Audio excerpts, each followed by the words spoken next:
Yo, what's going on, guys? So this is going to be the updated version of how to get more world boss drop loot in Throne and Liberty. Now, we made a video a few months back on how to get it, but that was based on unfinished information from NCSoft, and now we have basically all of the information that we need to be able to get the most drops possible. But before we get into that, I just want to remind you guys we are doing a 1K sub giveaway. So if you find any information in this video useful or helpful, please make sure to drop a sub, leave a comment, leave a like. It is absolutely free and it really does help the channel out. But let's jump straight into it. So first things first, we have to go over what counts as contribution. Now, contribution is basically what you do in a world boss, and it's based on percentages. So I'm going to read this out to you. Contribution is earned by doing damage against the enemy and or healing a friendly player in battle while the enemy is active. So basically, the more damage you do and the more healing you do, the higher the contribution. Now, how does the percentages work based on you getting a drop? Well, if you have a 3% contribution, you have a 3% chance of getting the drop. Now, this is where RNG comes into play. Now, of course, the better you do, the more likely you are to get a drop. However, you're not going to be doing 50% of the contribution. It's not going to happen. It's never going to happen. But if you do incredibly well, you are going to get the drop more often than not. Now, there is a little caveat to this, and I still am under the presumption that it does still apply. They don't state it here. However, there are very specific skills for each weapon that allow you to basically, quote unquote, have assisting to the game. Initially, I thought weaken was a assisting tool. However, it is not. I watched an Aragon video about it, and there are very specific, like maybe 1 to 2 skills per weapon that allow you to basically help your party members increase damage, increase healing, all that good stuff. I still am under the presumption that this does help you with your contribution because my alt is still in tier 1 gear and still does very well for contribution, but I do way more damage with my main, even though I don't really have too much assist. And it's not confirmed. However, I would like to add that to the list. If you guys want to go check out the video of Aragon, please go do it to see which skills specifically allow you to do that. For right now, we're just going to go over healing and damage. So what does this mean for you? Well, basically, it means you have to min-max your build if you want a chance at a drop. If you're not doing incredible damage or incredible healing, you're never going to get the drop, unfortunately. But there are certain tools that can allow you to do that, and like my first video, even though weaken doesn't apply as assist, it does help you with your overall damage. So for me personally, on my main, I run bow dagger. Now I have certain skills in here that increase my damage, reduce the survivability of enemies, all that good stuff. I'm going to give you an example as throwing knife. Now, this description says throws 5 knives in a direction. Each knife deals 60% of damage, applies weaken that decreases the endurance of the target by 150.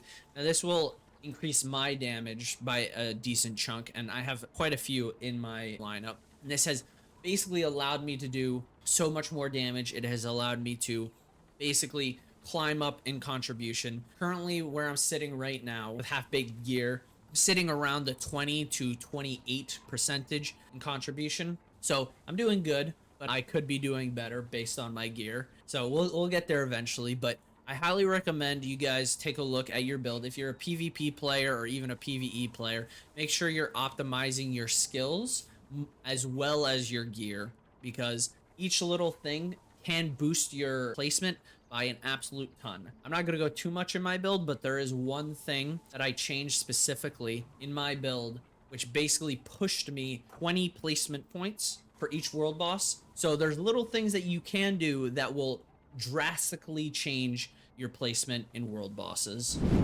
Now, another thing you can do, and I'm sure many of you have seen this happen before world boss, but when groups are asking for bows only with deadly marker, there is a specific reason why, and it's because it boosts your placement by an absolute ton. So as you know, I'm a bow player, and bows come with deadly marker. This one is basically, it shoots an arrow marking a target for 9 seconds. Every time you do a crit, it reduces your cooldown by 1%.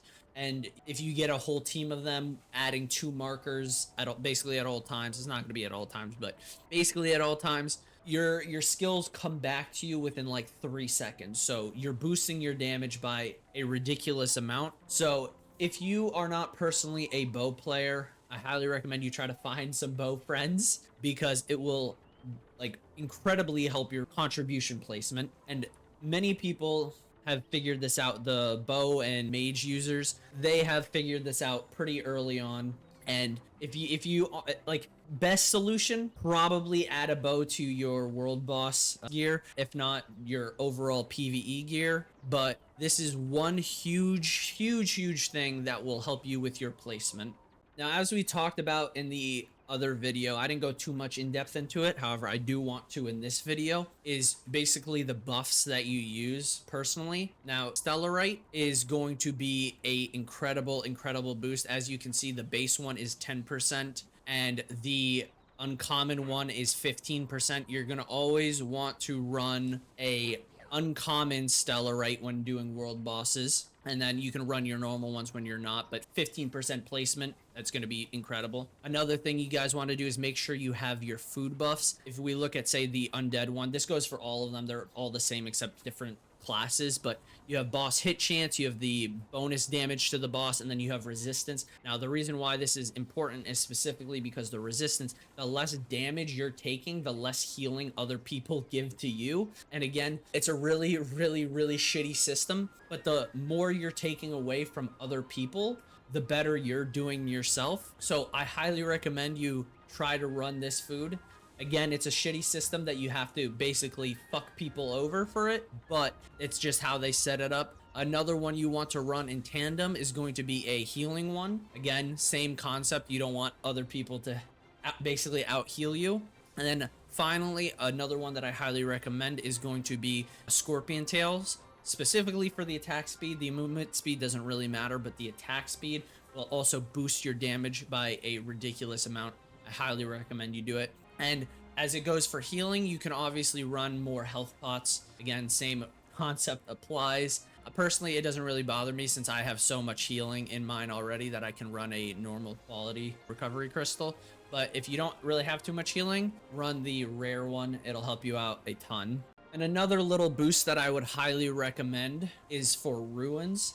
Specifically, there's 2 runes that I would highly recommend you run. That'll, again, not only help you, but also lessen the chances of other people doing well. One of them is obviously going to be boss heavy attack chance. This will boost your damage on bosses specifically. It is a great rune to have. I have it in every single piece that I can have a rune in. It's fantastic. And then another one is going to be Amatoy healing. Obviously, the reasoning why is it helps you with your own healing, keeps you alive, but also doesn't allow other people to heal you, improving your placement. Again, not a good system. I don't like it, but this is just the way the cards have fell. So this is what I recommend you guys do. And my final tip for you guys, and one that might break some of your souls, is build does matter when it comes to fighting world bosses and getting a drop. Now, every build can theoretically get a world drop, but some are going to be better than others, obviously. Now, it is a soul crusher to say the least, but a lot of builds will never see a drop solely based on performance. If you aren't doing a ton of damage, if you aren't doing a ton of healing, you're never going to get even remotely close to the top 50. And beyond that, if you aren't focused on getting your build maxed out as quickly as possible, you're also shooting yourself in the foot for that. So my final recommendation is, as quickly as you possibly can, get your build completely sorted, but also make sure your build does what it's supposed to in terms of damage, in terms of healing. And if it's not, well, either you can continue on the path and not get a drop, or you can change to a build that will get a drop. Either way, it is a really terrible thing. But if you guys want drops, you have to make sure that you are set to be able to do that. Hopefully this guide helped you guys out. Again, it's not a great system, but it's a system that we can get around. They did say that they wanted to change it up in the future, but who knows when they're going to do that and if they're going to do that. But either way, I hope this was at least insightful for you guys. Again, we are doing that 1K sub giveaway, so make sure you guys smash the sub button, leave a like, leave a comment. We are doing that 1K sub giveaway, and the quicker we get there, the quicker we are able to give back to you guys. So let's make it happen as quickly as possible. And I just want to say thank you to everyone who has subbed so far. You guys are absolutely amazing, and thank you to everyone who will sub. Thank you so much. You guys are making my dream come true, and I want to be there for you guys. But other than that, that is all I have. So I hope each and every one of you guys has a wonderful, wonderful day, and as always, take care, and I'll talk to you guys later.